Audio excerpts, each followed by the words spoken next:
This is the sound of Worlds Beyond Number.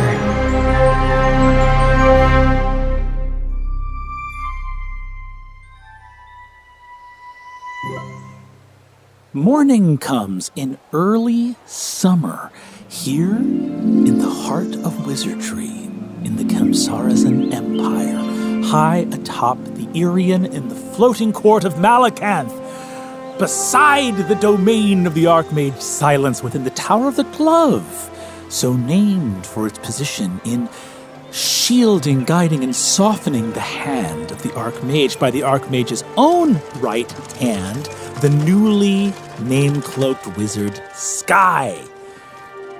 Now, Sky's palatial suite and manor and her own wizardly bed, she is not in, for she is indeed asleep in her study, of many proud wizards before her engaging in some extemporaneous unconsciousness, shall we say. We will cut to a bedroom here, however. There is a guest room some stories below, closer to the ground, although ground is generous here within the Citadel with all of these floating courts. Ame, can you describe your guest quarters in Suvi's tower and how they have been appointed after just basically a day of you having moved from the old apartment that did not have a guest quarter into a place where you actually have some privacy to your own? After possibly less than 24 hours, it has already become, once again, a sylvan kaleidoscope, just as the cottage was. Where did all these trinkets come from? Who can say? Where were they being stored? God only knows. There's a nest, once again, of pillows and blankets and maybe a couple of mattresses over in the corner. There's little stuffed pillows that are in the shape of different creatures, both fanciful and real. Hanging from the rafters is a variety of seasonal herbs and spices and flowers. It looks as if somehow everything has a tiny layer, a sheen of sort of comfy dust on it. Not misuse, not dust from misuse, but somehow it feels lived in already. Over in the corner, there's a little wardrobe, and if you open it up, there are a couple of little dresses, all very similar to one another. The little red skirt and white robed top that Ame is used to wearing. There is a mannequin in the corner, featureless, just a wooden dummy that seems to be used for both crafting and draping of clothing and patterns. There's a couple of marks on where the face and the heart are that lead you to believe that maybe it's been also used for target practice. There's just already, whereas Suvi has an organized accordioning shelves of trinkets, Ame's are laid out in sort of piles and aesthetic, little almost shrine-looking setups. They seem to have been meticulously placed, and yet it has, again, been less than 24 hours. You see, as you awake, Ame, it was a late night last night, but you, I assume, went to bed certainly before Ursulon and Suvi did. Ursulon was out training late into the night. You awaken to discover the fox sort of at the foot of your bed in a little pile of blankets sort of curled up there, looking out through the windowsill at two little birds chirping at each other. See, he's sort of staring out at them. No, you're not real. There's no reason to jump up and try to grab you because you're not real. And yet. What? how would they know? Maybe one real bird got in. How would they know? It's true. You never know until you try. And you see, and his, fangs close around a bird that doesn't even seem to really react for a moment to being bitten until it goes to fly away as it is approached. Another failure, but that's just a data point. I am told that is science. What? Good job. Good job, Fox. Oh, okay. You did good. And I Keep at it. Keep at it. they flew away. Well, no, not with that ones. Just keep on chasing your heart's desire. You're happy for some reason that I can't. Well, I'm glad that starving to death is funny to you. Those little weirdos came in and left stuff for you on the desk. I'm gonna go find some already made food, which is great. I don't know why I'm so cranky. And he walks out. I give him a little pat as he Don't walks touch me. away. And he walks Okay. out. You see that there are 3 little scrolls on the thing. Unrolling them, you see that the ink demons you think the ink demons all have deferred to Sufi as the mistress of the tower, but you think they have all fallen in love with you. You see that there is a little poem in blue ink that says, "Where heart meets heart and hand in hand, the home of homes shall ever stand. In humble hearths and temples grand, her heart's desire our command." There's a scroll in red ink that says butt ass with a little heart over it. And you see that underneath that in black ink, it says a key to wizardly notation, grammar, and punctuation for our resident witch. And that will allow you to re-roll one Arcana check. It's a one-time single-use Arcana check re-roll, a very minor little magical item made by Enzo. Shout out to Enzo. The 3 little ink spirits have left little gifts for you. And I think you hear a door close up on that's probably on this level actually, because the 4th story is where the door to the tower goes. So there's sort of 4 levels of dungeon in this tower because there's no ground floor entrance. It's there's 4 stories that you can only get by going down as you enter this tower. Ursulon, as you re-enter after a night of sort of working and training, where do you think you actually ended up sleeping this night in Malacanth?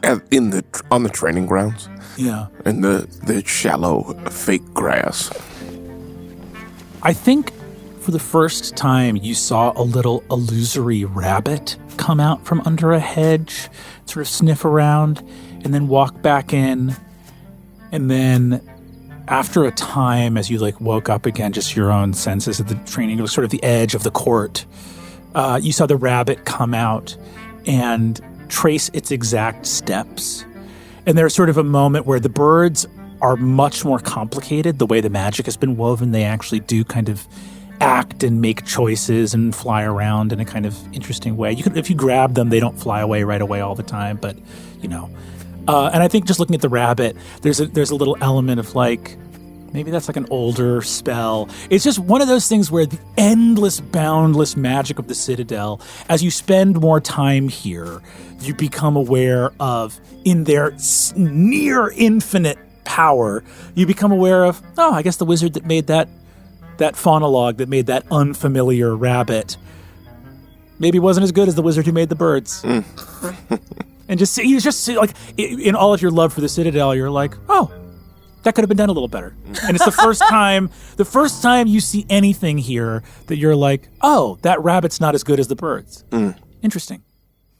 What do you do as you re-enter the tower, sort of arriving here? Basically other mages came to the training ground. I think you would have seen them too, a lot of mages came to the training ground. And you see that there's trainers waiting for them. It's the energy, and you begin to notice that the energy in the Citadel... The shift following the attack. Yeah. Yeah. I think Ursulon's going to enter Sky's tower. and go to see if to go check on Suvi. You walk up and see Suvi snoozing gently, a deeply ink-stained blanket over her, on top of her, and papers out in all directions. Not only the thing that had the Battle of Starling's Ford and Badger written on it in her own hand, but you also see lots of notes and things pulled from boxes stacked up in little piles that use the names Aman and Chandri. I know I shouldn't, but can I make a little investigation check? Yeah, it's already been assembled into the most actionable information by Sufi, so give me investigation with advantage. That's a 19. Go! If you spend enough time with a wizard, you learn a thing or two. It's catching. What kind of information are you looking for? Is it just total curiosity and openness? I do think this is maybe the first time Ursulon spent a lot of time with Suvi in this month, but I think everything has always been through Suvi, and so I think this is the first time I have Suvi's information but my own intention. So I think I'm going to look. I guess I'll start with anything that she had about the battle at Starling's Forge, but maybe slowly drift over to her parents, seeing as they've been coming up a lot in the conversations her and Ame have been having. You see that in the findings of Soft and Stone, there's no reference to Starling's Ford. That would be quite a potent bit of serendipity if even before having met, there was some connection between your deep and profound experiences in the ancient past and Suvi's parents in the much more recent history of the Citadel. Mm-hmm. But you begin to look at Aman, at Suvi's father. Mm-hmm. And by the way, I will say this actually, as you look out at them, you become aware of something that must be true about name cloaks, because Aman and Chandri, you can read their full names here. But even their sort of like shortened names, like without their last names or anything else, you can read those as well and wonder if a wizard's name cloak ends at the ending of their own life. That there is some ability to suddenly go, oh, have I heard their name before? Or have I seen this thing? That the name cloak sort of protects them during the course of their life and maybe not after. Looking at these names here, you see that Soft was a conjurer, and though he had a lot of use in the maintaining of traveling doors and the creation of permanent gates, was a teleporter of kinds, you see that Soft has a lot of drawings, especially as a young man, and there are a lot of drawings of spirits. You see that he has drawings of like little trickster crow spirits, drawings of what look like some, there's some in it, like a shaky hand of like a 17-year-old Soft drawing like river nymphs, and like see he's sort of like distracted as he's drawing them as a young man. You see that there are travel journals almost of him as an explorer, as you realize that his specialty in conjuration, initially when he was studying, was about traveling to what wizards refer to as the near spirit, parts of the spirit world that are the closest to the mortal world, the world of Umora. As I look over the near spirit, is that somewhere my father ever tread or talked about or made reference to? No, I don't think it is. I think that you look at the near spirit and concepts of near and far. I think you see this is like you're watching a foreign, not only a foreign man, a man of the world of Umora, but someone whose ideology and worldview is deeply of Umora, describe the places of your birth. And there are elements of familiarity and then elements where you see that Soft's worldview was... So him saying like the near spirit, and you go like, oh, I think to you, the idea of the near spirit would just be like, well, yeah, I suppose any place that you stumble into first upon arriving in the spirit world, you would see as being near to you. But the spirit world moves in its own ways and keeping, and it's, you know, how definitely possible it would be for a young mortal to stumble into a very dangerous or remote part of the spirit world. I think you see the near spirit and see that wizards have cataloged this as being the parts of the spirit world closest to Umora. And I think that you don't disagree with that assessment, right? Wizards are smart. They're probably right about that. But I think that your intuition as a spirit would be, well, it's the part of the spirit world closest to Umora that it's easy to come back from.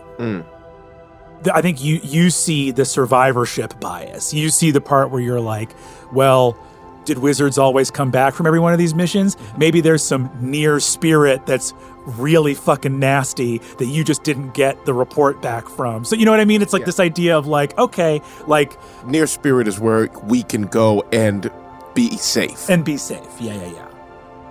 Oh, last thing I'll say, because it concerns Ursula and would be of interest to you. Soft was disciplined. There are some disciplinary records here, which seems to be some of the only things that haven't been Soft and Stone were double agents for the Citadel, so a lot of their shit's just not requisitionable. So a lot of this stuff is about them when they were very young. There's almost no recent stuff. Anything from when Suvi was born on is probably not available here. But when they were teenagers and young wizards, and before Soft was the Sage of the Fundament, before Soft was the Provost of the Eighth, before Stone was the Sage of the Fundament, there's a lot more available of them. Soft was disciplined for accidentally releasing a bunch of bound spirits. In the Citadel? In the Citadel. Many of them were recaptured. Many of them were not.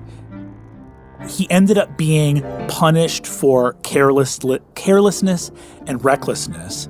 And I think you would also recognize, Ursulon, that some of these spirits are unfamiliar to you, which would not be strange. Every spirit knows that the spirit world is much vaster and wider than the world of Umora. Umora has boundaries. There's a set number of miles in the world of Umora. The spirit world contains no such finiteness. But I think that this is your first time away from a comm. And I think you see that there are some elements of this where you look at the near spirit and begin to go maybe certain places within Umora have different stories about the spirit world because of this near spirit. Because of this idea that there are some affiliations or resonances between places in Umora or peoples in Umora or stories in Umora and the spirit world that they are near in a magical sense. So you go there's no reference here to the Great Bear or to Naram or to any of these other spirits, but you're maybe he wasn't going on these missions to the spirit world in a comm. Maybe he wasn't speaking that language or telling those stories, and so he's finding these other spirits, some of which you might be like, oh, I think I've seen a crow trickster at some point. But some of them you're like, no, I don't think I've ever seen a creature like that. Well, I think there's I think Ursulon thinks even to yesterday, where I think he sees the ink demons, spirits, not as spirits. Those don't strike him as honored friends. Yeah. They strike him as weird, a spirit that only exists in the Citadel and is kind of not of his understanding of spirits. Yes, absolutely. And I think you see that too, looking at this idea of the near spirit and being your breath is here with you in the world of Umora. And these ink demons and other things like that appear to be here rather than there. And I think that there's probably a moment where you have a meditation on what is here and there. How binary does this really get?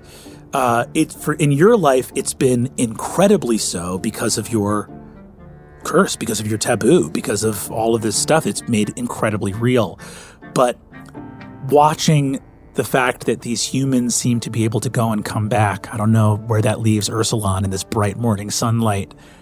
I think he's going to find a space in Suvi's study and just, I think, continue to go through Soft's notes. And I think kind of start to parse in it for himself.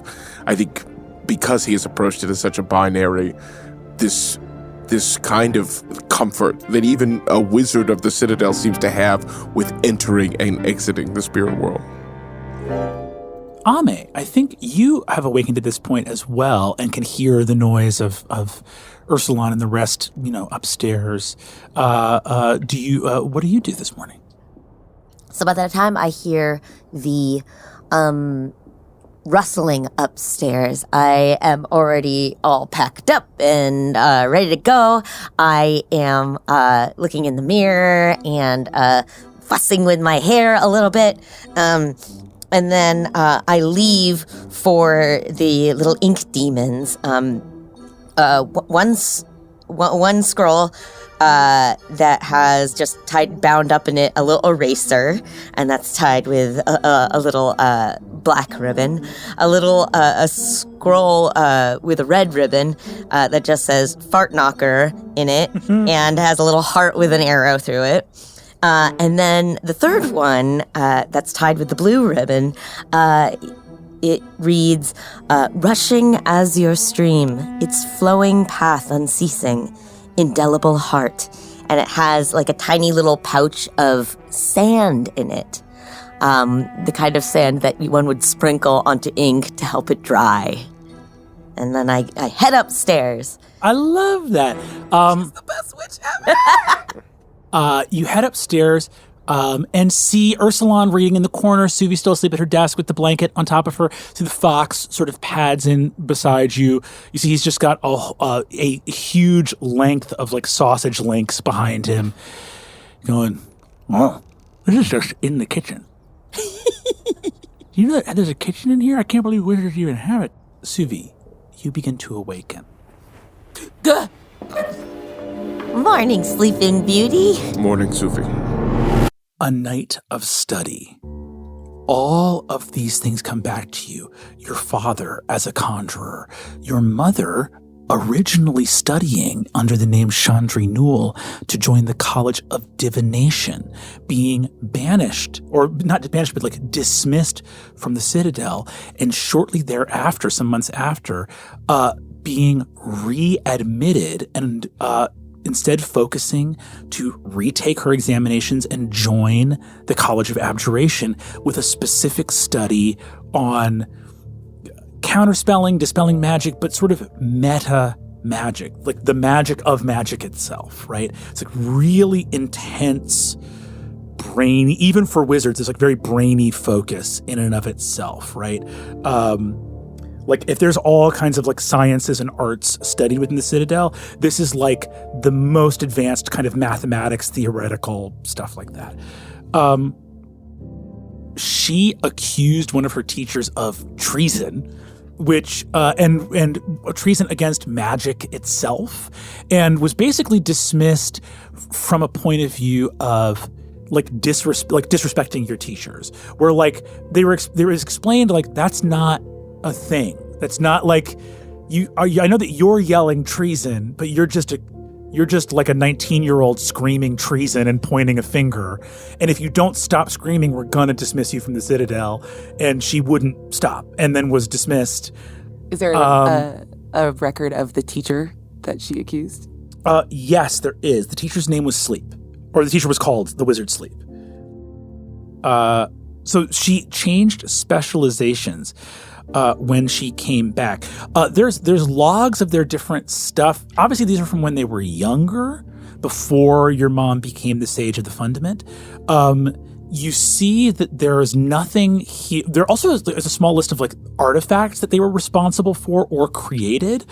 Your mom's cloak is listed there as something quite powerful.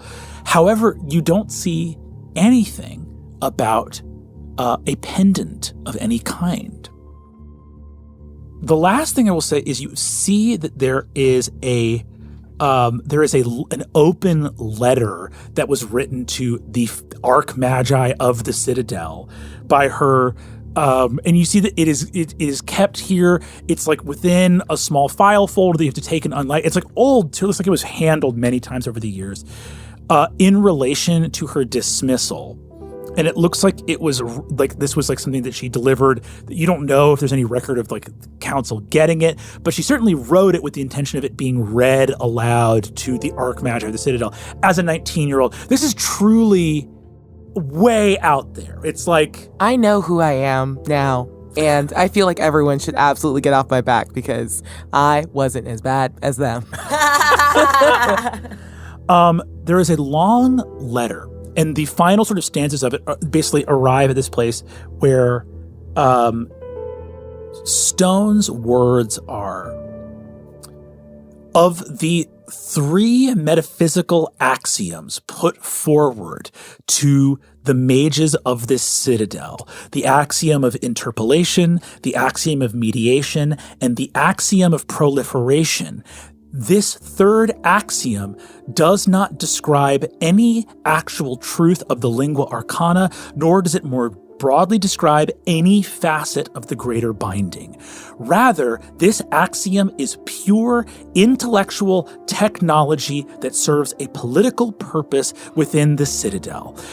Given as magical writ for the expedition of a citadel convenience, the ramifications of this being made magical law sully every instance of the lingua arcana that it touches. Its danger to the future of wizardry, when the convenience of its acceptance has long since passed, the ripples of its effect on magic itself will still be felt. Should the Archmagi see it in their wisdom to reverse my dismissal, I will be happy to walk them through how I discovered this stain on the face of magic itself. Good day, the wizard Chandri. Ooh, the smoke on this woman is unreal. Wow. Okay. You would know what these axioms are. Yeah. The axiom so the first two, the axiom of interpolation and the axiom of mediation, are like simple kind of like laws that are given to young wizards about broad truths of spell casting in general, the type of things that are true across spells, even from different schools of magic. The axiom of proliferation is essentially that the more times a spell is written down, you've learned this as like magical law. The more times a spell is written down, the weaker the spell becomes. That if a spell is like written across multiple spell books, or it's written, it's like the more wizards that it's taught to, it's not noticed. The difference between 10 wizards knowing it and 20 wizards knowing it is not noticeable, but in orders of magnitude, if a spell that were written down 10 times were to be written down 100 times, and then to be written down 1,000 times, it becomes less powerful. And your mother seems to be saying that axiom is not a part of the lingua arcana, and it is not she calls it a stain on the face of magic itself. The new bent of my curiosity about their work is now in sort of following or trying to figure out her train of logic on this. Because when you hit an axiom and you're like, a thing I have simply accepted is true. I did a proof on this poorly several years ago and never really inspected it. But is this verifiably true? Is there anything I've read, especially in working in and around the Archmage Silence, that deals with like axioms and the axiom of proliferation specifically? The axiom of proliferation is just one of those things where it's like you learn it, you move on. It's like one of those things that's so foundational that you're like, you got to be careful about where and how you write spells down, because if you were to just hand spells out to everybody all the time, the magic would degrade over time as you write it down. It's why knowledge is very special and sacred and has to be protected. Give me an insight check.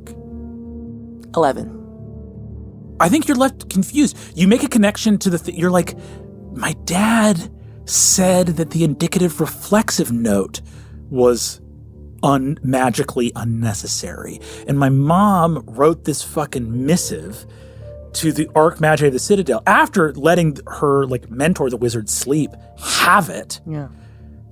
There was just this teacher she accused of fucking treason. Yeah. Treason against magic itself. The term greater binding, is kind of a theoretical term that refers to a theory of magic, that magic is the interplay of the spirit and the real, or of the spirit and the mortal. There's sort of an idea of what the lingua arcana is describing is relationships between things and their spiritual reflection. And so there's a binding of the spirit and the mortal, and that's what magic is. But it's like a theory of magic that there's 7 other theories of magic you could name that describe why the lingua arcana works, right? Wizards tend to be a lot more about praxis and practice, and a lot more about here are the rules that make the lingua arcana work. And if you want to talk to a bunch of, sophist wizards about why it works, you can easily blow 8 hours doing that. The last thing I'll say, too, is you see that there are a ton of letters, love letters between your mom and dad when they were young. They met at 18 upon their entry into the thing. So that they were already dating or in love or had some kind of romance. They don't appear to have been wed until later, but they had some kind of romance or friendship. And looking over different love letters, it looks like there were some ripples to it or a story to it over time, of times of being stationed far apart and times of coming back together over 5 to 6 years of their young life. And you see that they immediately, there's a lot of love for each other. And it's interesting to see, when they were younger than you knew them as your parents, but you can see right away your mom has a degree of patient clarity. Your dad seems to pop off about smaller things and your mom bigger things. And yet they both pop off. I love that they're just they radicalized each other. This is so good. Well, you see that your dad, there seems to be a relationship over years of letters that you stayed up all night reading that were just your dad was an explorer and a teleporter who went to the spirit world. And your dad there's this constant train of, in the letters, your dad being I saw this thing, and this could be an explanation for it here. Or maybe it's like this. In any case, as we came back to it, and then your mom will write back in the letter being wait, the point you made that second... Go back to that. Where your mom seems to rest on a thing and go, don't just throw this out there. This is where you should spend a year of time really studying. And also you see that your dad seems to pop off. There's a couple days where he's got in a fight, this relationship was soured, but then we made up later and it was okay. and then your mom that does not, she has strong, deep relationships. Your mom is friends with the artificer Gult, who she mentions at a certain point. And things like that, that come back and forth, which is why Ahana is someone you knew that your mom and Gult, but when your mom sours on a relationship, it doesn't come back. There is something where she's I have ruled that this person is not a good person. Your dad points out in some of these letters certain things where he's you see an early thing of him being he's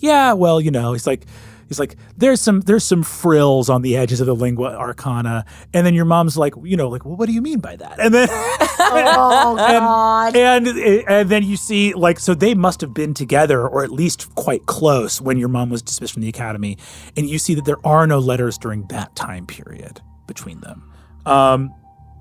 And then she comes back as an abjurer, and all of this is to say the indicative reflexive, these various axioms, the axioms of proliferation.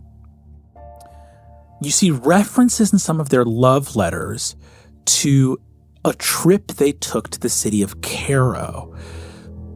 And they start making references obliquely. These are not, they're not doing their business in these. At this point, they're kind of like living together, it seems. So like the letters begin to die off as they get closer to moving in together and being wed. But the last thing you see is there's a reference to something about, like a joke your mom makes to your dad, where she's like, well, finding that would be easier than finding the Antivoli. And Antivoli, I know these episodes in the Citadel, there's more made up words than. I love it. The Antivoli, they're an incredibly important part of history. Everyone knows the Antivoli. Yes. 1423, the term lingua arcana is coined. 1440, the first College of Summoners, the earliest moment where there are enough wizards to get together and say, hey, in these other places we've sort of discovered this language of magic, right? 1456 is the third College of Summoners, the founding of the Conclave of Magi. The term wizard is largely accepted there to describe people that can use a language that they believe is the language the universe uses to understand itself. And in 1464, after about 8 years of existence of this conclave that is started in the city of Cairo, the Shiraz Imperium approaches the conclave in an offer of support, saying this is a great work that we would love to support, to be the patrons of this effort. And you have always known that there were two big factions at the time within the Conclave of Magi called the Accordati and the Antivoli, that basically were the Accordati were people that were like their stated philosophy was the lingua arcana should belong to all peoples. It should be a part, like if the Shiraz Imperium wishes, and by the way, Shiraz Imperium at this time existed pretty much just in its homeland. It had not spread that far out. So basically, like, some royalty came and said, we are going to give you money to make this effort possible. And the Accordati were like, this is an incredible boon that will expedite our important work, and does not our important work like benefit all people?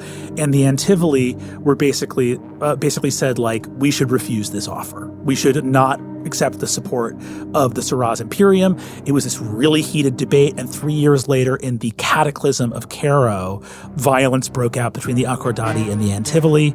The Antivoli faction was defeated, and 3 years later was the creation of the Irian and the White Desert.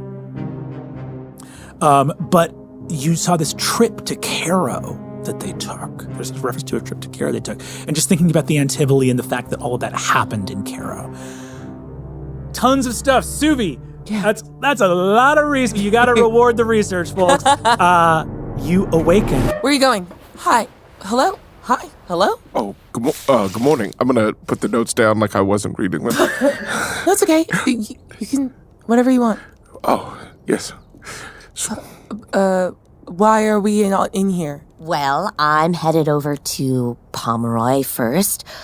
Today's my day where I gotta meet all of Grandmother Wren's allies. Would you like some accompaniment? Yeah, I definitely wouldn't mind that. Ursulon, do you think that you would be okay going? Because I don't know what we're gonna find there. No, I would very much like to go. I've been reading Soft's notes. It's actually, I think I don't know a lot, and perhaps they could share some. Mm-hmm. Yeah. Mm-hmm. If it's not weird for me, I would love to come too. Is that Yeah, okay? Yeah, of course. Okay. God, long night. They were brilliant. My parents. Of course they were. No, not like that. They had causes and things that they were willing to put their career and their lives and their reputations on the line for. They knew so much. Of course they were. Of course they did. And Grandmother Wren always talked about them so glowingly. She said your parents were some of the best wizards and the best people that she knew. I'm glad you got to find out for yourself and kind of meet them in that way. Yeah, been putting this off for a very long time. I'm glad you're here, both of you. Thank you. Well, shall we? Yeah. Yeah. Where the fuck did you get sausages from? You heard me. Your ears are too big, and they're sort of pricked in my direction. So You have a kitchen. I don't know why buildings here have a kitchen. I've never seen a wizard cook. I knew I had a kitchen. Where do you think the kitchen is? Where do I think it is? I think it's where I found it, down on the first floor. Yeah, it definitely is. Suvi's gonna turn and run down the stairs. Oh my God, I skipped a floor. You go down. You see your page, Yulia, comes in and says, Wizard Sky, hello. Is there anything you need me? You're in the kitchen. So if you need me to cook anything Hi. or... Oh, thank you. Good morning. We all know about the kitchen. I'm so good. Thank you so much. I have to give you tasks. No. Can you go have a day off, please? Okay. Is that bad? Well, I can if you would like, but also if there's anything you need help with, I'm here at your disposal. If you're going to be studying here today, I can bring you anything you need from other courts, if there's food or resources or supplies or anything like that. What do we have? I want histories of the cataclysm in Cairo. Anything you've got about how everything went down with the Accordati and Tivoli.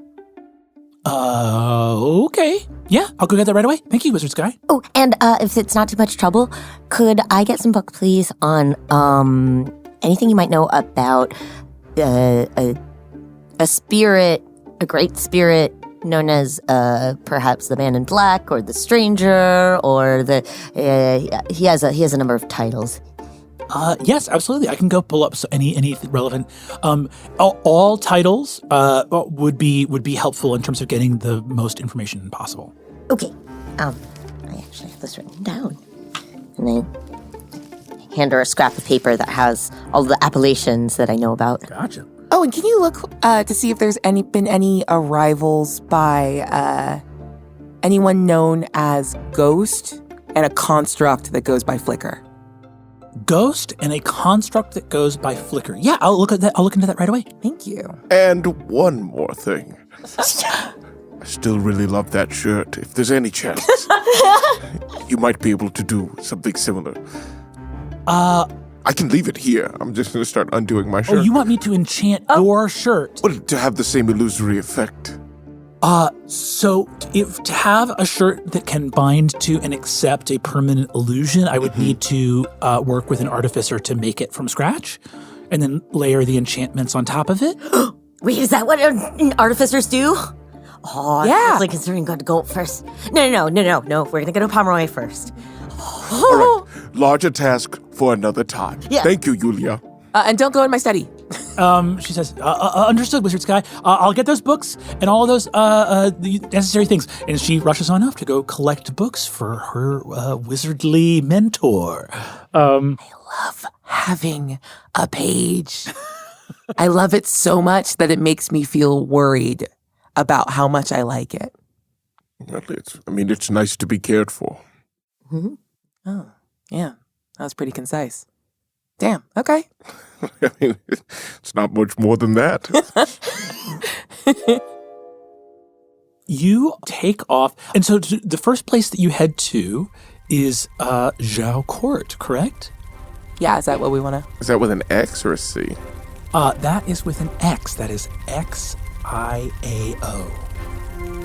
You guys wait until such time as it's easy to get there by Galithopter, head out to the pier, take off from Malakant, and arrive at Zhao Court. Zhao Court is the College of Conjuration. So this place is filled with permanent gates, different sort of teleportation things. You see that there are several sort of like platforms scattered around that have traveling doors. This is actually the court that you come to when you take the traveling door to Silbury. That is here on Zhao Court. Moving through white sort of plaster walls, red roofs everywhere, lots of white and red imagery all over the court. You see that there are numerous streets converging on Gossamer Plaza, an enormous fountain in the center, this enormous circular fountain that has a number of beasts roiling together, sort of long dragons. There are different sort of like spirits, all of them with big roaring mouths. You see that there are like flowers and coins and swords flowing out of open sacks like cornucopias, intermingled with the roiling beasts, all made out of heavily oxidized copper. So the copper has become like green, and it's like mottled green all throughout.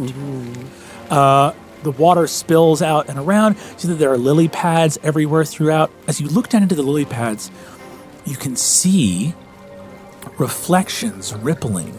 That as you look in sort of as the water moves, it reflects banks and figures not present here in the court, as though the water carries the light of some other place far away. Gossamer Court, Gossamer Plaza, so named for the absolute swarm of illuminated butterflies flying everywhere around here. One of the many species that is not an unfamiliar. These butterflies are simply here in this place, and as they are illuminated, you see that they fly all over this plaza, landing on you. Ursulon, as you approach, you are covered by butterflies that all come to land on you. And as they do, all of you see that they change to illuminated green and suddenly glowing brown and appear to you see that they gather in a little clump where Ursulon's natural horns of his plumage are. You can see that they are almost beginning to like recreate what Ursulon really looks like. Suvi? Yeah. Is it you, neither one of you has as many butterflies as it feels like are on me? How come they like you best? Why are they making you look like you? I'm sorry, what are they doing? Hey, are we seeing that? There's like a pattern happening. What's happening? And I'm just waiting. To start shoo them. You shoo them away. Conjuration is the school of magic most concerned with spirits, and it's concerned with being able to travel to other realms. But it's also the school of magic concerned with summoning, binding spirits. Ooh. And as you look at these butterflies, a lot of the species that are native to the Citadel that exist only in these places have to do with the magical residue of that place. The butterflies of Gossamer Plaza, as you look around, seeing strings of small flags, multicolored rainbow flags with tons of arcane runes on them, some writ large but surrounded by margins and borders of very small notes. These butterflies that are kept at this court appear almost to, as they touch the water, reflect, like the water does, various other realms of existence. And you think, Ursulon, of the near spirit. You wonder if these butterflies are attuned to places outside of the Irian. And you can even see, as you are like looking out at other streets, there are small glass jars and jugs that have some of the butterflies floating around within them that you see are being given, or even in some cases sold, to some wizards that are coming by, that hold on to them as almost like a little early warning system, that the butterflies seem to be able to react to beings of the spirit before they are. So you see, as they go to Ursulon, this is a good thing for a conjurer to have, is butterflies that are highly sensitive to movements of the spirit. Okay. I tap Ursulon on the shoulder and cast Sanctuary, just so that the butterflies have to kind of go somewhere else. As you cast Sanctuary, what is it you're saying to the butterflies in this court? Find another target. And then I take a little vial of sugar water out of my pouch and I put it on me. Start sprinkling myself. You see that as you cast Sanctuary and say, get another target, the butterflies leave Ursulon and all cover Ame. I put my arms out. I am the Lord of Butterflies. Okay. Well, okay. They have accepted me. You see, as they do, all of them, the butterflies get this intense white illumination, and then they get a sort of orangey red around them. Your hands, they go to a scintillating black until you realize that you are looking at, kind of in shifting butterfly wings, a fox-like humanoid. Oh my god, I wish you could see yourself. Hold on. What? And I'm going to use prestidigitation to make a mirror so you can see what you look like right now. But it's not reflective. I'm just making the image that I see. Like, this is what you look like right now. It's like a butterflox. What beautiful! Oh my gosh, they show your true form. You see the fox looks up and goes, never look better, boss. Thank you. Are these, you see the fox looks over and says, these are more flashy than the other illusory animals. These aren't illusions. Please don't. Oh, tickles your tummy. Are they still alive inside you? No, I don't. You see the fox slowly leaves the ground. I'm just going to grab him and kind of tuck him under my arm. Floaty feeling. Do you want to keep floating? Or I need good? to. The fox lets out a little toot and becomes heavy. Okay, I'm not going to eat those anymore. Okay, I'm going to put you down, bud. There you go. Ahead of you, you see that there is an enormous building that is almost like adobe. It looks like sort of a adobe place with a flat roof. It's white stucco kind of. It's like white adobe, creamy white adobe walls, but with enormous red murals of paint in these very splashy arcane glyphs and runes that are circular but made of lines of curving text on a very square building. So the murals almost don't seem to fit to the specifications of the building, almost like they continue off the building into space unseen. And the massive golden double doors have curling long dragon at their handles and can be pulled open at either side. You see that there are huge golden hinges on these deep, rich, warm brown wooden doors. Shall we? Yes. I reluctantly give a little shimmy, get the butterflies off of me. The butterflies take off. You open the doors. As you walk in, you see a couple of the butterflies kind of ping bang off of the threshold of the door where they cannot enter. Just a breeze aimed downward. Yeah, one of those doors in the fans. You walk in, and immediately the quality of light changes from the kind of bright red and white clay and multicolored strings of flags hanging in the breeze and all the butterflies in the fountain. And you walk into a very cool, deep blue place. It almost has the feeling of walking into an aquarium. It has there are kind of ripples of underwater light as you walk in. With columns of more neutral, still very soft white light on single panes of walls. This space is actually quite open. There are not rooms in here, but there are these sections of wall that are only about 8 to 9 feet wide and that are freestanding. So you almost can think of it like an art gallery where instead of long sections of wall that would create rooms, the entire floor of this massive building just has little panels of wall that come down just holding single portraits.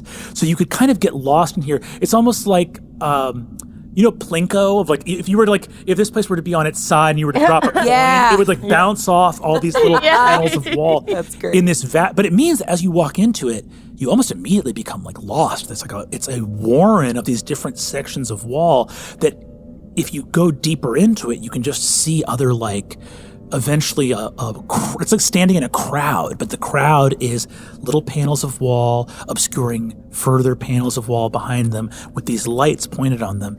And you see paintings, many different styles. Some are hung by pieces of string as they are painted on ancient parchment scrolls. Others have beautiful wrought gilded wooden frames and have images of a beautiful woodland. As you begin to look through, you know a little bit about formal painting, Suvi. I dabble in oils. As you move through them, give me investigation. 10. What's your passive investigation? 21. Suvi, you become aware that one of these paintings is of a very ancient, almost like medieval style. And you see that there is a roiling, 8-legged horse with a sort of set of wings from its back and with 2 heads, each of which is breathing fire. You see that this thing is in a meadow. The medieval style means that perspective is not really good in it. It's sort of like the field is flat, but the horse is rearing up on it, almost like heraldry. You look at another one, you see that there is a lion sort of lying on its side, and that it has a long pointed tail, almost like a devil's tail, and a third eye closed in its forehead. And as you begin to move around in this space, about half the portraits, you see there's a portrait of a meadow, and this one is a little bit more almost like in what we would call a Renaissance style. It's a little bit more beautiful. There's lighting, there's shadow. It's a little forest glade. Through some thin trees, you see a seaside castle way in the distance, in the perspective of it. There are 4 hounds that are leaping up and baying at something that is not there.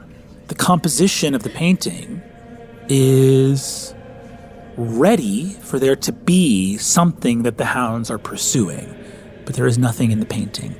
And I think on that high passive investigation, you become aware that a number of the paintings, while still beautiful in whatever style they are from, and the age of these various paintings is very different, have focuses of the painting, like the one with the lion or the one with the 2-headed winged horse, have focuses that are not present in the paintings.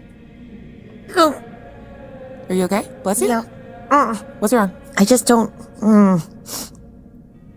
I don't like... Is the collection... The paintings? No, this is just an art gallery. Okay. What's wrong? I don't know. It just doesn't... I don't like it. Okay. That might just be because I don't traditionally care for art galleries. That's fair. Yeah. I mean, this one's kind of weird, with the dogs sort of baying at nothing. Many of the pieces require a certain degree of explanation. You see Fucking wizards. You turn around and see, dressed in a beautiful vest of these sort of silvery, enormous fish, almost like koi, that are moving on a black silk vest, silvery, and then little bits of teal vine and lily pad obscuring them in this repeating pattern. a cream white shirt with these elaborate, beautiful, arcane cufflinks that have runes of binding on them, sleek black pants, a single monocle, sort of a wizened face, and this very silky, drooping kind of white mustache. It's a very old man, paper white skin. He looks like he has some form of albinism. He's sort of a little bit bloodshot, but otherwise bright green eyes. It looks, very officious and sort of academic. Approaches and says, For reasons of safety, the definitions, descriptions, accreditations of the various pieces are kept aside from the portraits themselves. However, I would be happy to serve as your guide. I like that very much. What might we call you, sir? I am Pomeroy. I am the docent of the Kasov collection. I think I just nudged Ame a little too hard. Hello. I'm Ame, the Witch of the World's Heart. Congratulations. Well, it's a pleasure to meet you, Ame. If you have any questions about any of the pieces, I would be more than happy to assist you. Isn't this a guy? Oh, I believe maybe you or somebody that you know knew my mentor. give me an insight check. That's a 19. Let's go. Machi. On a 19 insight check, you don't get any warmth from Pomeroy. Remembering back, Grandmother Wren told you that there was a spirit called Pomeroy in one of the libraries of the Citadel. And you don't remember Grandmother Wren describing necessarily the relationship she had to Pomeroy. She described Sly and Gult as like true friends. Oh. But you don't remember exactly what her relationship to Pomeroy was. Damn. What you do remember is she gave you Pomeroy's true name, which was Gwynfalm Rathrahir. So this is like one of many. This is like Grandmother Wren's connections to the Citadel were limited to like her closest allies were soft and stone and steel, and then after that there was other people she knew at the Citadel. Pomeroy was one, but it was not someone that was like in her closest, tightest circle. Oh. So she just gave you basically Grandmother Wren. You're now realizing standing here, it means something that she gave you the name of a spirit and then also gave it its true name. Oh, I see. I was given to understand that you knew my mentor, and I just wondered if you had any remembrances of her as she has recently passed on. Yes, Wren of Toma. Deepest and dearest condolences.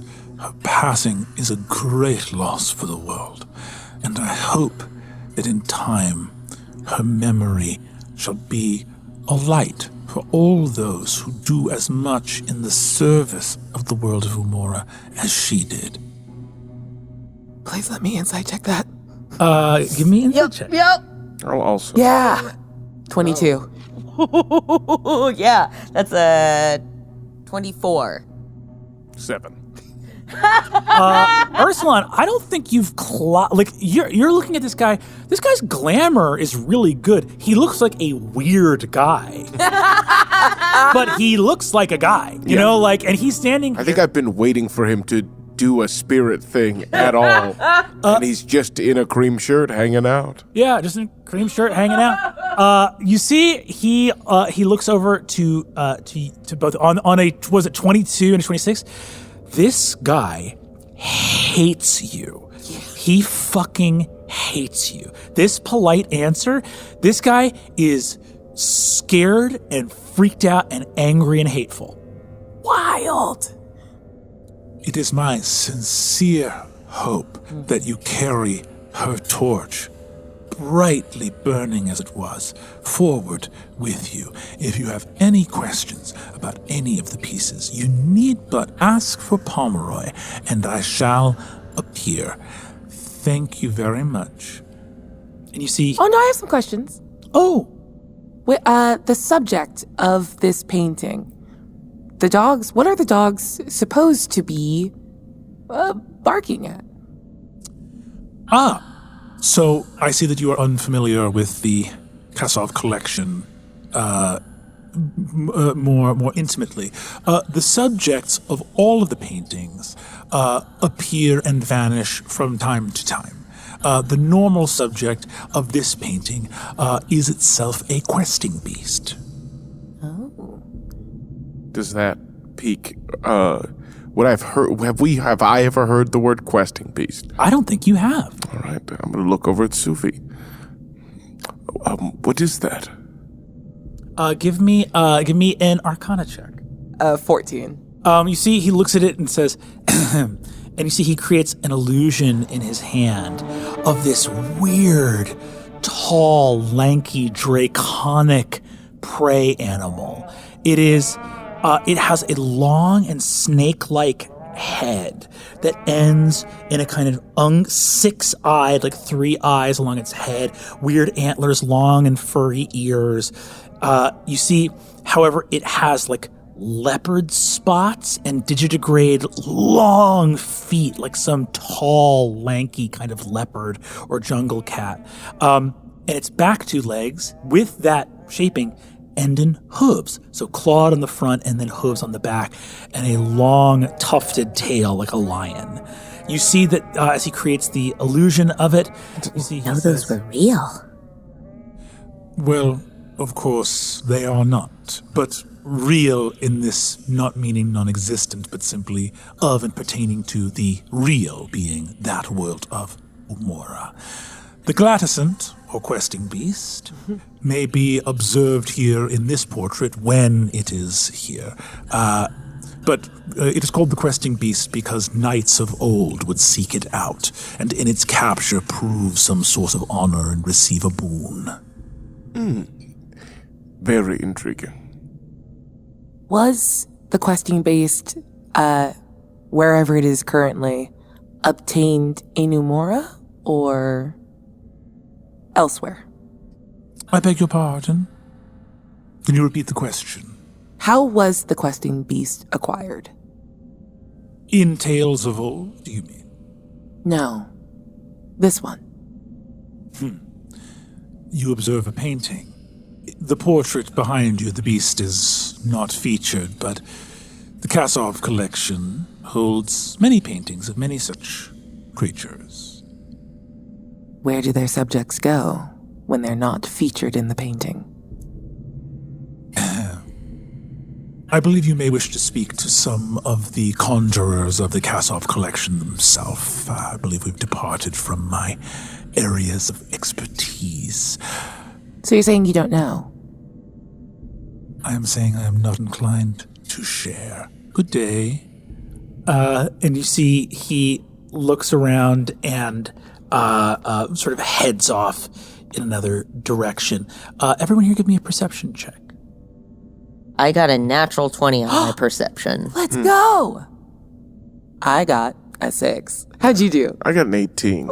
Ooh. We're on our way up. Ursulon, on an 18, you see Pomeroy walk quickly away and for a moment see some shadows on the wall. Little bit of a slip of his glamour. You think he's enormous. Ame, on a nat 20, the picture of the lion who is sort of lounging in ruins. On a nat 20, that third eye opens. And you see the lion in the painting turns its head to regard you. Goes, This is not a kind place.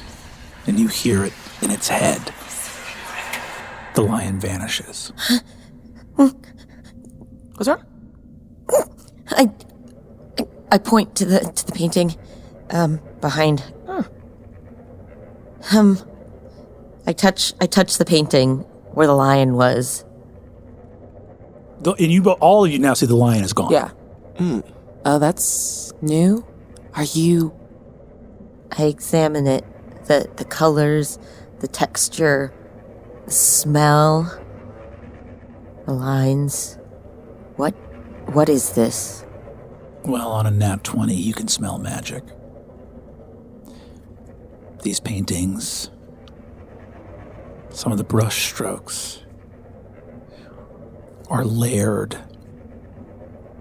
but you think there's brush strokes underneath them based on slight changes in the height.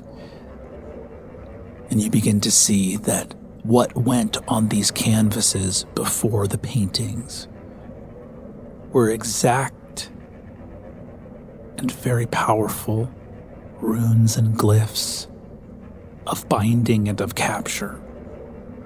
The collection does not refer to the paintings, but what the paintings hold. It's them. Yeah. Makes sense. So they are within. Mm-hmm. They're held here. Can I use my divine sense to open myself up to the presence of spirits in this space?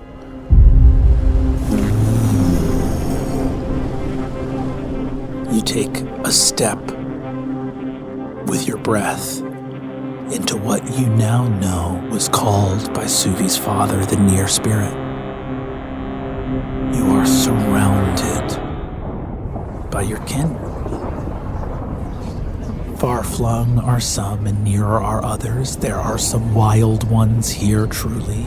Some other honored friends and spirits stranger still. Some smells and feelings completely unfamiliar to you from places of the realms beyond, farther than your father's footsteps ever tread.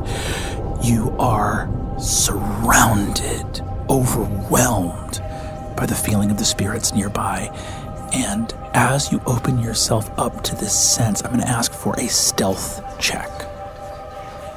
10. Moving through this place, you begin to hear them.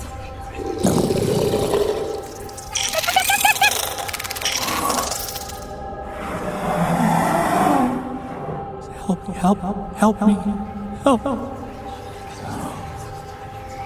Someone's out there. Something rattling. You reach out.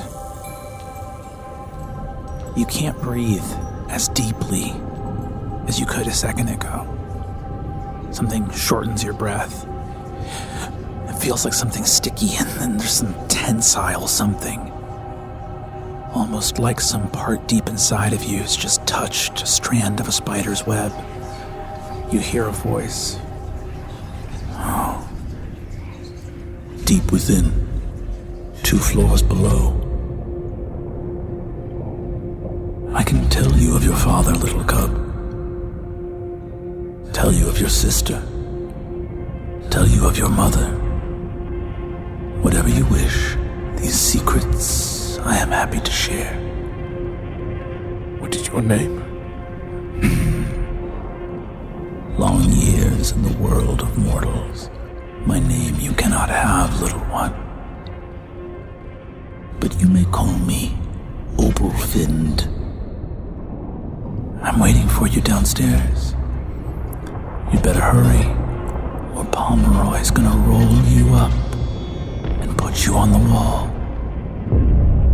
Ursulon, you have just heard that voice. You know that this place is filled with spirits.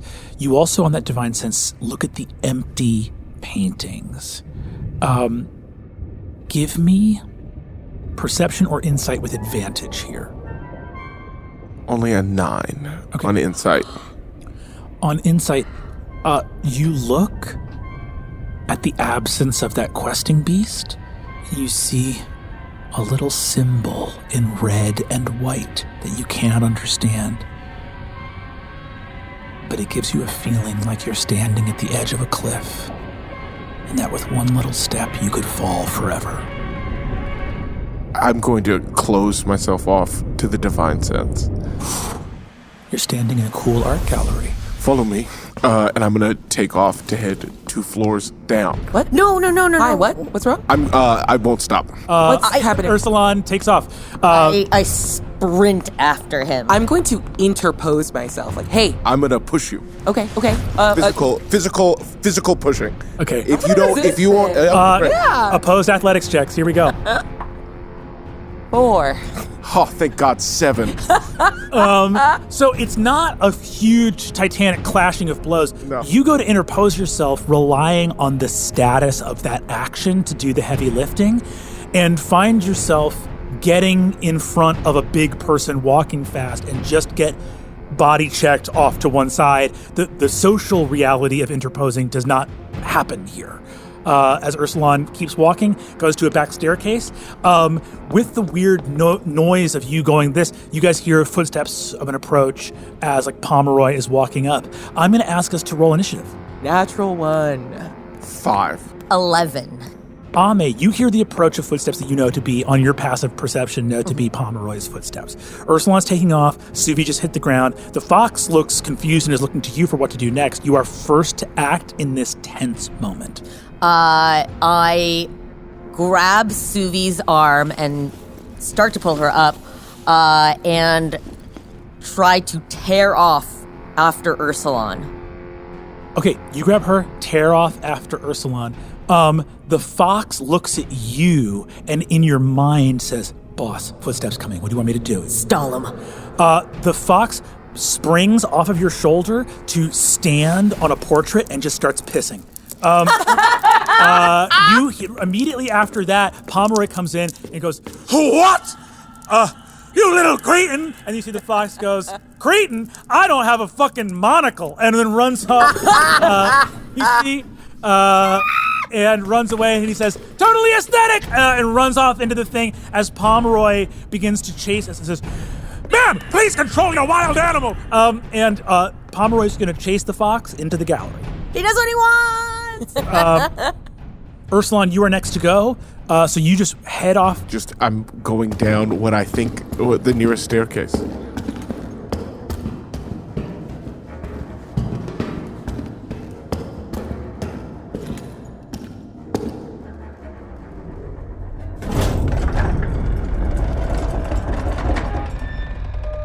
The air is so cold but still down here. You feel almost like an icebreaker ship moving through icy oceans just to walk through the space here. It is much darker down to this floor, and you see that many of the wall segments are empty down here. They have space for more paintings than they've made. Now that I'm here, I will open myself back up. Your little foxy friend. Quite a help. Keep Pomeroy at bay for now. I'm at the very back. Follow the sound of my voice. And as you move, you arrive at a painting. Seated on the painting is a crouched gargoyle-esque figure. There is a throne of white marble covered in golden drapes. A small table has been knocked to the side. There is a goblet with spilled wine, red as blood, running down the steps. And in the back of the painting, you see that there is the image of city in silhouette, framed beyond it by fire covering a countryside. Seated in the chair, perched like a gargoyle, but still somehow in repose. So with the clawed feet on the seat itself, but still lounging back, a spined long torso, curled in relaxation and pleasure.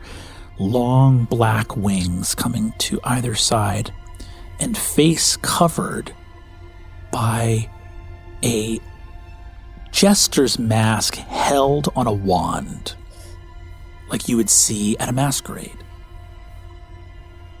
You find this painting, way shadowed for a long time, it says in your mind. Badger, funny word to find in a journal. Did she speak to you? She spoke to everybody, crying out day and night what they did to her in this place. Here, at the Citadel. Oh, well, you know it. Does she remain here? Hard to say. She's no longer in the collection. I know that much at least. But she was at one point. Oh, yes. Yes. She came here looking for someone. She had no business being in this world. But she believed that there was some purpose to being here. What do you call that? A dangerous purpose that leads you far from home? A quest. Oh, I suppose you do call it that.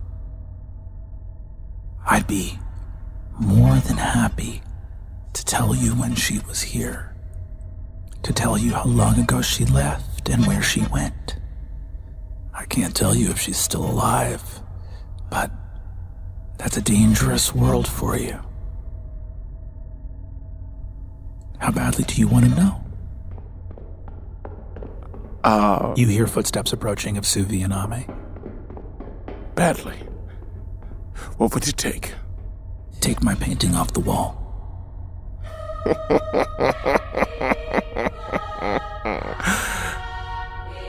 Fine.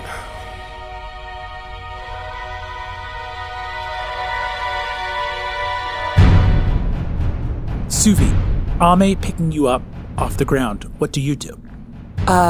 Sprinting down the hall, Suvi is immediately back in Port Talon. He storms off and does something, and the lack of control. I remember everything that Steele has said and the way she speaks about spirits, that they are not always to be negotiated with and simply managed, and I don't want to believe that about my brother. And yet, in this place, I don't know if I can trust him. So I will begin to cast Witch Bolt. Okay. With him as the target, but I want to hold back and use for the first time my Secret of Contingency. Okay. The Secret of Contingency, one of the powers afforded to you by your research as a wizard of the Citadel. Describe to me what this secret allows you to do with your arcane magic.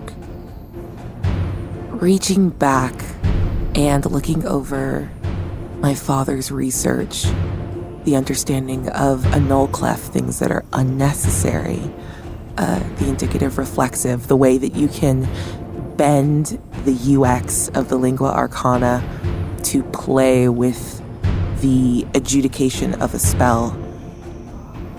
Suvi holds on to some piece of that witch bolt so that when the condition is met, and in her panic and fear that what happened in Port Talon will happen again, if I see him move to interact with any of these in a way that looks like it will disrupt the peace of this, the spell will go off.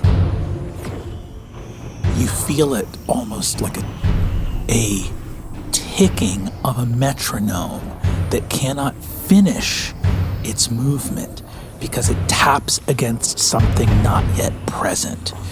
A clever, creative piece of spellcraft where the spell is made whole, and yet part of what makes it whole has not yet occurred. Waiting in a state of suspension between the universe where its conditions are met and the universe where its conditions are not.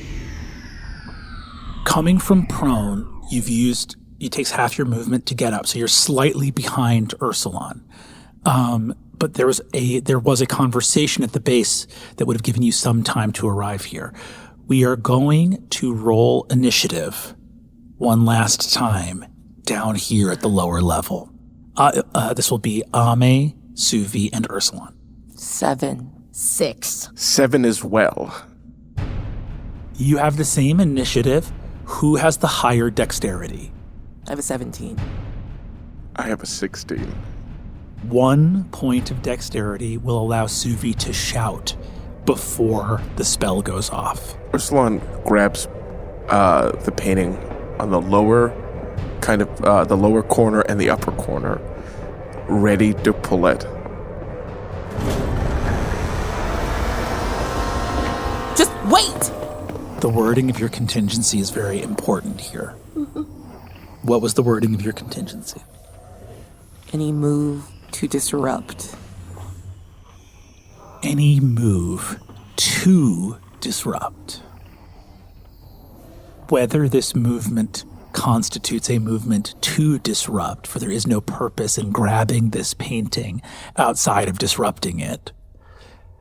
But it is also not a movement that commits one to disrupting it. So we're going to roll a pure luck check if the wording of your magic was careful enough for this spell not to go off. Shaking. And Aabria, you're going to have to roll it. Oh, no! And I'm going to ask Lou to call odds or evens. Fuck you, dude. Oh. You're naming the roll that saves you. You're naming the roll where the spell doesn't go off. So what I pick, if it's that, it does not go off. Correct. Or we role play trauma. Evens. 8. Magic stays at your command. Your control over the secret of contingency means that your magic, like you, is clever enough to know that there was a moment before it had to act. Ursulon is stopped. Your spell's contingency is still there. You've actually cast Witch Bolt already. It's just that it's holding on a contingency. Ursulon, you have stopped. There is a moment. Ame, you are next to act. I extend my hand to the painting, and I shout, "Truth!" As a command spell goes off.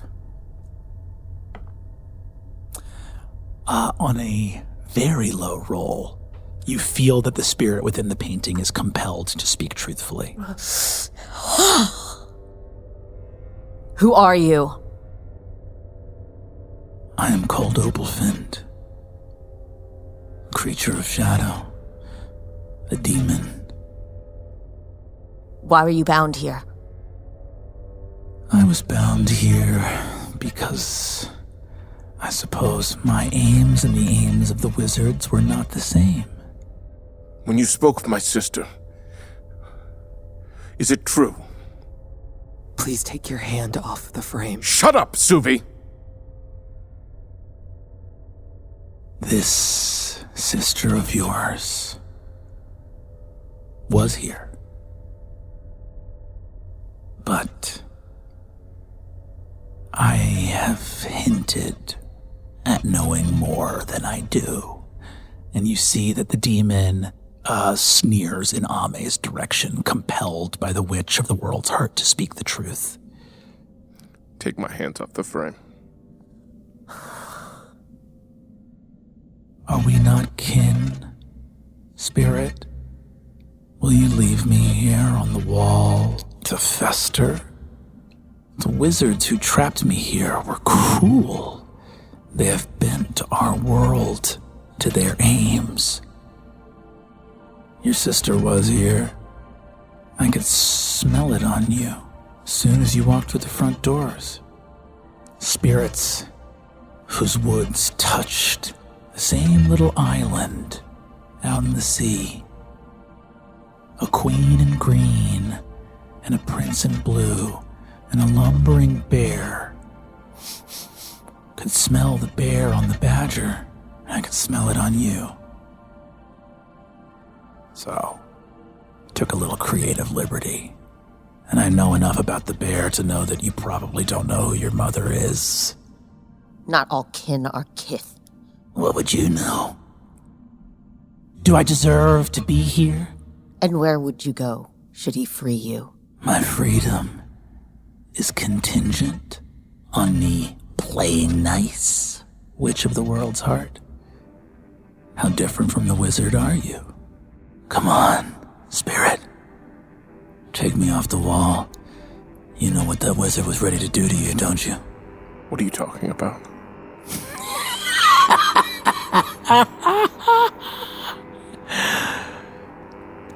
Oh, looks like the party's over.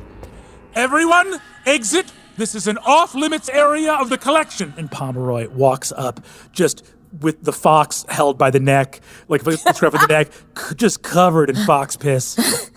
Thank you, I'll take that. And I scoop up Fox. You see, he says, Oh, buddy, so good. And I give him a treat from my pack. you look at the painting and you see Pomeroy says, Please step away. These paintings are under restoration. the last thing you hear in your mind, Ursulon. Every bonbon, every nap, every trip down to the wonderful market. You've been one tick of the clock away from having a little portrait of your own. Rest easy, friend.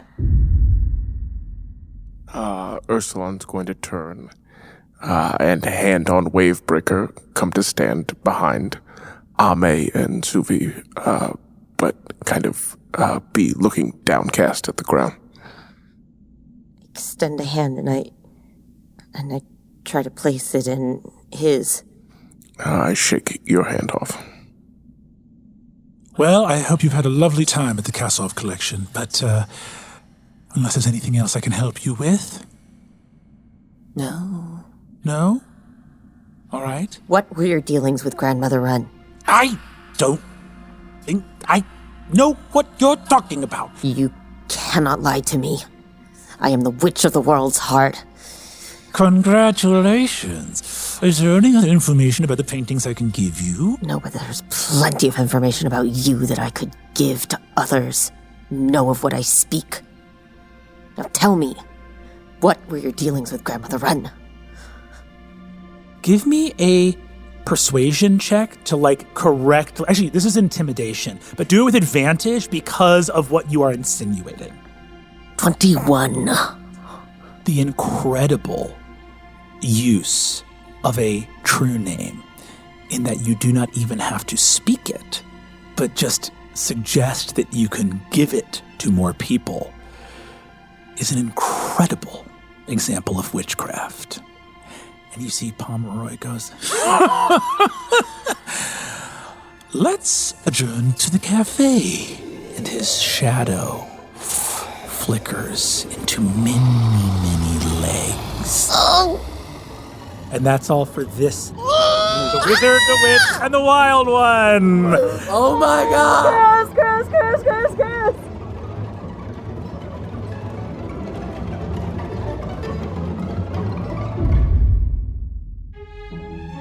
That was Lou Wilson as Ursulon, Erika Ishii as Ame, Aabria Iyengar as Suvi, and Brennan Lee Mulligan as everyone and everything else.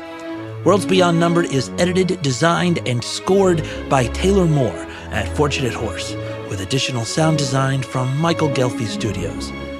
For even more like this, join us on our Patreon. We'll see you there.